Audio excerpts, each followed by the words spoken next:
Alright, so I finally managed to get it in here. Alright, so I'm going to hold this with a plier so you guys can see it a little bit better. Alright, so can you see that there are 3 rings right through this one, right? So we just put 3 in there. Now you're going to want to do the same thing on this side with the first 3 rings on this side. So this is a little bit easier. Alright, so can you see that I've stuck it through these 3 rings here?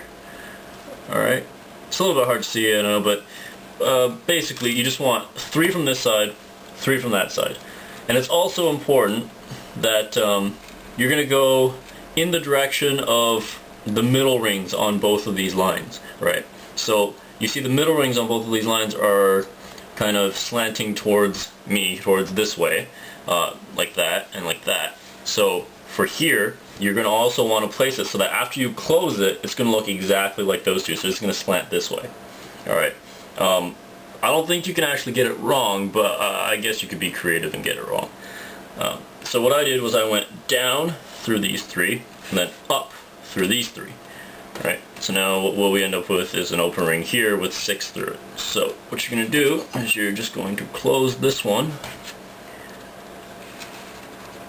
making sure that it matches up, and there you go. So that's basically it. So now they're officially attached, and you've got one attachment, right?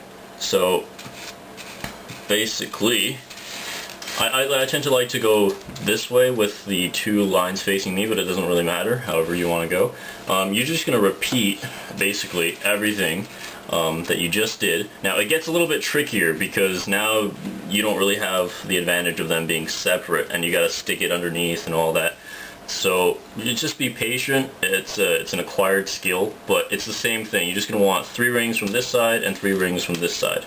Alright, so you're going to move basically one section of 3 down. So the first time we used the first 3, so now we're going to use starting with the second ring and then 3 in. So starting with the second ring and ending with the 4th ring. Alright, I mean, I'm making it sound really complex, but if you're going to do this yourself, it'll be a lot easier. Alright, so basically you're going to do the same thing. You're just going to stick one end through 3 of the rings, go around underneath, and come back up through another 3. And then you're going to grab it with your pliers, and you're going to close it. Make sure that they're nice and tight. And now you have 2. Right? So that's basically it. You can see how it's starting to make the pattern. You're just going to keep going all the way along here, and eventually what you're going to end up with is something like this. So you can see how we have, let's switch that around, it's a little bit easier for you to see. You can see how we have this line and then this line, which were our original 2 separate pieces, and I just went and weaved all the way down the middle, and so you get a nice band like this. Alright, and you know, even you can also take another one and put it on the side and also weave, and you get a nice band of kind of 3 rows and things. But it's really up to you at this point, but that's basically how you're going to attach multiple lines together. Alright, so as shown, we now have a 2 strip long strip now attached. Now you can from here either attach single strips to it to make it wider, or duplicate it and double up.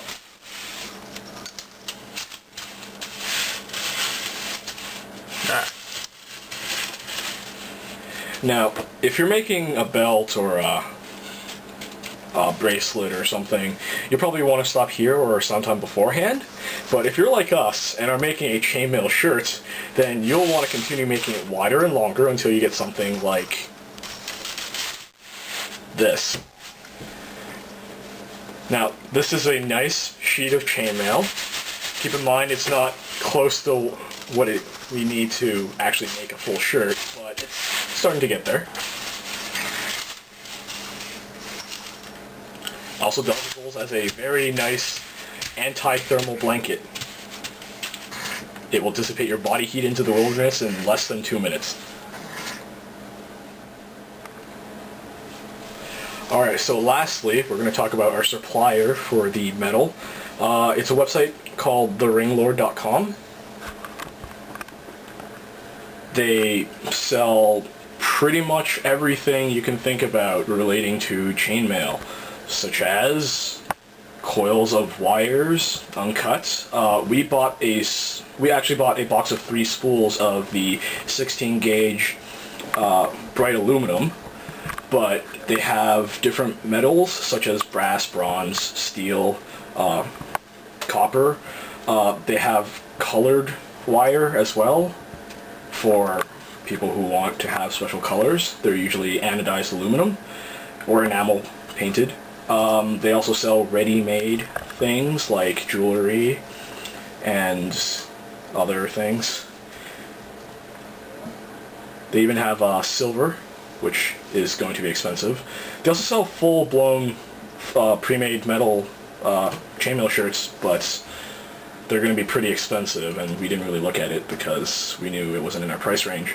Yeah, if you're gonna want one of those things, they look really professional. All of their rings are cut professionally with a like a circular saw instead of like wire cutters. It gives the rings like a tighter cut, but you're gonna be looking at $500, $500, something like that. It's not cheap. Yeah, and remember, part of the fun is making it yourself. Right. Then you can say I made it myself instead of I bought it on the internet. Alright, so that's pretty much it for the video.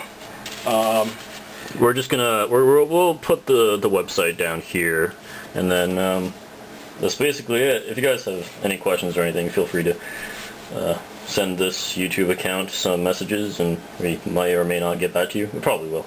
Yeah. Take care.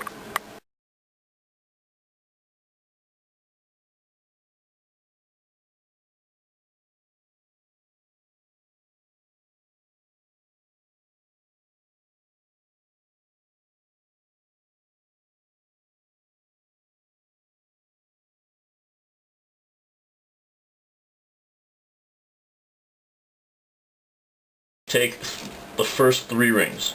Alright, so just do that first. That's a little bit hard here, but